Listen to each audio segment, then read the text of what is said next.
Okay, so I'm with Tom Brown. Tom, you've won the Man of Steel award here at Crosfields last season. Tell me about, how that came about and how you're enjoying your time here. Yeah, come about just from a tough season with everyone. We didn't have the best start. We've gone up a league, so there was some tougher opponents. We lost 1 or 2 players, so there was some tough matches in there that we've had to dig in.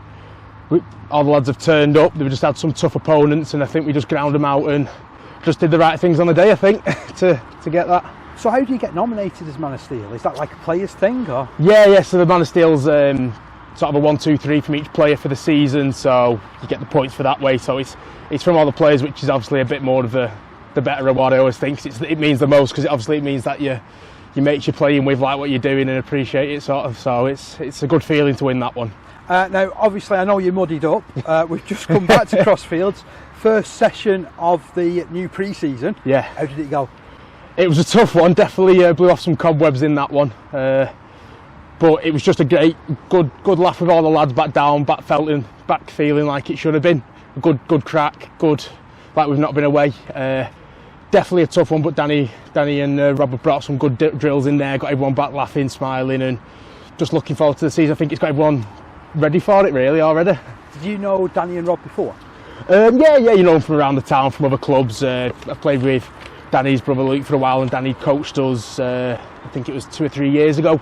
During COVID, we have a little league there and we ended up winning with it, so he's proven, do you know what I mean? So hopefully he'll come back and we can do it again. And I've got to say, there was a load of skills-based stuff, because sometimes you come back to a pre-season and it's just get the miles in your legs and you're just running, but there was a lot of smiles, a lot of ball work. Yeah, it's one thing they've said to us is they're not going to beast us, because at the end of the day it's doing the right skill games, the right skill activities with everyone. That's going to get the miles in the legs and get us going, and it gets people down because you're not dreading a big flogging, do you know what I mean? So it was good to do. It was tough still, but I think there was a lot of smiling faces out there and everyone's really picking up for it and excited for the next session. And of course, when I'm talking to you, we're just in sort of mid-November, aren't we? So how does it look to Christmas? Is there sort of 2 or 3 sessions in there? Yes, I think at the minute we're going to try and get at least 3 sessions in, possibly 4, and then see what goes on from there, whether we get anything in between, any friendlies, any sort of just... I think we've got a Pass V present here, for instance. That's just a good laugh with the club, gets a lot of players together and helps get a bit of mileage in the legs. I mean, that's important as well, isn't it? I know we don't really touch about this quite a lot when I do these type of chats and stuff, but keeping people involved, so that past and present thing really does help, doesn't it? Yeah, that's it, because at the end of the day it's everyone's club. Everyone plays here, everyone comes through the system here, and I think it helps connect a lot of the younger lads to the older ones, and you get some lads here, it's dad and lads playing against each other, so it's a really good family day because all the family comes down for it, and it's just a good crack afterwards as well. And I think it helps as well give a bit of confidence to some of the newer lads, some of the younger lads who might be stepping up that year, gets them to know a few of the people, and I think it's a good thing that we've brought back into it, because we didn't manage to have it for 2 or 3 years, and I think it's great that it's back. Okay, I'm joined by Danny Walker. Danny, welcome back to Crosfields. What's it like to be back? No, it's good to be back. I love doing stuff for the community clubs, and Crosfields is one of my community clubs. So anytime I get the chance to come down, help out, I love getting involved. And this year I've decided to take up the assistant coach role under Campbell. So I am looking forward to a good year. You look like you was enjoying it out there, to be honest. Yeah. Is this kind of like the next step what you're looking to take? Yeah, definitely. I think I'm a bit of a rugby geek, as they say, and I love being around rugby, and I love studying it. So anytime I get to give back to, like I say, community clubs and stuff like that, I want to put my hand up and do see myself after I retire. Touch wood, it doesn't come around any sooner rather than later. But if I do see myself becoming a coach one day, yeah, I would. Right now, yeah, I would see it, because like I say, enjoy it, and like I say, a bit of a rugby geek, so I want to be around rugby as much as I can. I was just saying to Tom Brown, who we spoke to just before, that looked like a fun session, because he was keeping the ball and actually working a lot with the ball as opposed to running the legs off people. Yeah, no, definitely. That's how I did a bit of coaching down there a few years ago, and I said to the boys at the start of that, like I said to them at the start of today, that I'm not going to, they work as hard as they want through the week, working 9 till 5 jobs and stuff like that, turning up on a Saturday to train, turning up to train on Tuesday and Thursday night. Last thing the lads are going to be wanting is me screaming at them, blowing the legs off, making them run, and when they've got to wake up at 6 in the morning to go work. You know what I mean? So I don't agree with that sort of stuff at this level. So I just want to get the ball in the hands as much as I can. I want to improve the skill as much as I can. I make everything nice, high and intense. Everything's going to be intense and everything's going to be moving as fast as we can with the ball. But running the legs off lads, I don't really agree with it. We'll have a couple of decent sessions where we'll get a bit of running into them, but mainly what I focus on is just getting the ball in hand and enjoying it. And for session number 1, I mean, there were some great skills there, weren't there? Yeah, definitely. To be honest with you, it surprised me. It surprised Cammy too, and you know, turned up. Lads have probably not touched the ball since September. You know, it's been a couple of months they've probably not seen a ball. So them to just turn up, get straight into it the way they did, get their hands on the ball and the skill that they had. A few loose balls here and there, but one thing I liked about them, and I want to drill into the lads, is any sort of loose balls, anything like that, you get on them straight away, because that's an opportunity for the other team to score a try. So and we had a couple of them today where the lads drop ball but go straight on it, which is what I love, and that's the sort of little things that I want to bring into this team. Those little 1%ers, aren't they? Really? Yeah, definitely. They're little 1%ers, and that's what I believe amateur rugby is all about. It's all the little hard work and the little effort areas, and if you're good at them at this level, at any level, if you're good at them and you work your best at them, then you're going to have a successful team, and that's what we're trying to build here. That's what we'll hang our hat on week in, week out, after session, the little 1%ers. There must be something quite refreshing as well about coming back to community rugby, having been in a professional environment like you are, and giving that back.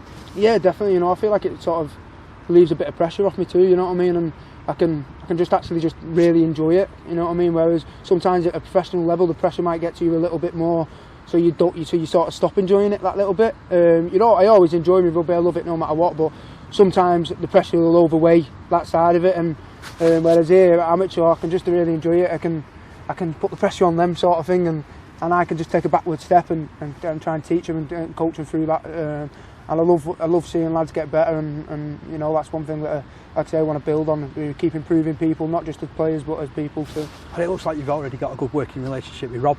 Yeah, you know, I've worked with Cammy since I was probably 15. I was over at Widnes at the time in doing a scholarship and academy, and I spoke with Rob a fair bit. He was coaching a bunch of my mates from school and stuff like that, and I went down, helped out with him a few sessions. So I've worked with Cammy for a fair bit, and you know, we enjoy the partnership that we have. I take on the more energetic role and running around and all that stuff, and Cammy just does the more managing side of it and managing the players and getting them right. Now, obviously last season Crosfields, they consolidated the place within the division that they're in, National Conference League One. Yeah. What are you thinking for, it's probably too early to even ask this question by the way, but what are you thinking kind of for next year? See, I just want to, what I believe is if we build on our foundations and we set our foundations in early, we can do whatever we want. We can be whatever team we want to be. If, like I say, we build on them 1% and stuff like that, I don't see no reason why we can't compete for the league. I know that deep down in every player there that we've got a player, and I don't know the league that very well, so I don't know what teams really we're going to be coming up against, but if we set our foundations right, and I know that me and Cammy get this team right and get them ready for round 1 and week after week, I know we've got a team there that compete at any level, so I'm looking forward to it, and hopefully we have a successful year. Okay, I'm delighted to be joined by Rob Campbell. Rob, welcome to Crosfields. How are you finding the role so far? Really good, everyone's been great. Committee welcomed us with open arms. Obviously first session today, all lads are really bought into that first session with Danny. I'm excited, yeah, it's good. That was a cracking first session as well, wasn't it? You know, loads of ball work, loads of skill. Yeah, I think what impressed us the most is the skill level that's there.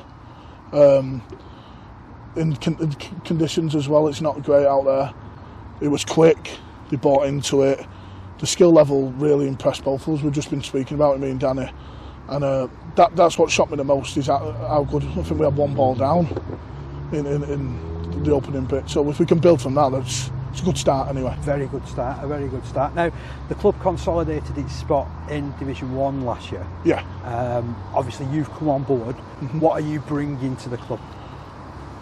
What I really want to bring is consistency, because I think everyone can see with Crosfields over the years, they've got talent, they've got a lot of grit, but if they can get themselves consistent week in, week out, they can really kick on. I think what we bring is something maybe a little bit different. Try and get a feel-good feeling around the club, bring that back. So hopefully get that consistency week in, week out, and we should be all right.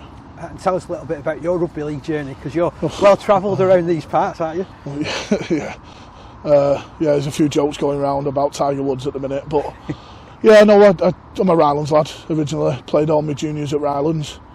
Then I started coaching at Rylands under 18s, where Danny jumped on and helped us out. So he went to school with a lot of lads there, and he was really good. And then took over the open age at Rylands. Then I was doing 2 coaching roles, one at Woolston after Rylands open age folded at their conference side, and I was still at Rylands it ended up at under 16s. I think they were under 12s at the time. Learnt a lot from that, and now obviously Dom gives a call, and I'm happy to be at Crosfields. And it's exciting, because it's number 1 team in the town, isn't it? At the minute, at the minute, yeah. Hopefully we'll keep it that way. That's our aim. Yeah, it's a great club. See, I'm quite fortunate with Crosfields, because obviously there's a lot of stigma around the town. Rylands don't like Latchford and Crosfields, but there is that. It's healthy rivalry. And I think that's what it is. It's not like hatred, is it? No, it's never healthy rivalry. And I've got lots of friends. Yeah, of course there is. But my brother grew up as a Crosfields lad, so I grew up here watching him with my Rylands shirt on underneath. So I've got a lot of respect for the club, a lot of respect for a lot of people who are still here from then. So my older brother played here for 20 years maybe. He's got all his open age from under 14s, I think he came over. So I know a lot of people here. I've got a lot of respect for the club, and that's why it made it easier to make that choice to come over. And from speaking to Danny, you've obviously got a good working relationship, and it looks like it's going to be a year of enjoyment, really. You know what? Danny makes my life really easy. I don't like moving a lot. He does. No, I think in all seriousness, we've worked together a long time, on and off. It works. Obviously, the knowledge he's got through being a pro, an international. He's got a lot of ideas, a lot of great ideas. I think I like working with the players one-to-one a little bit more. So it really does work, and I'm excited. Really excited to see what we can do.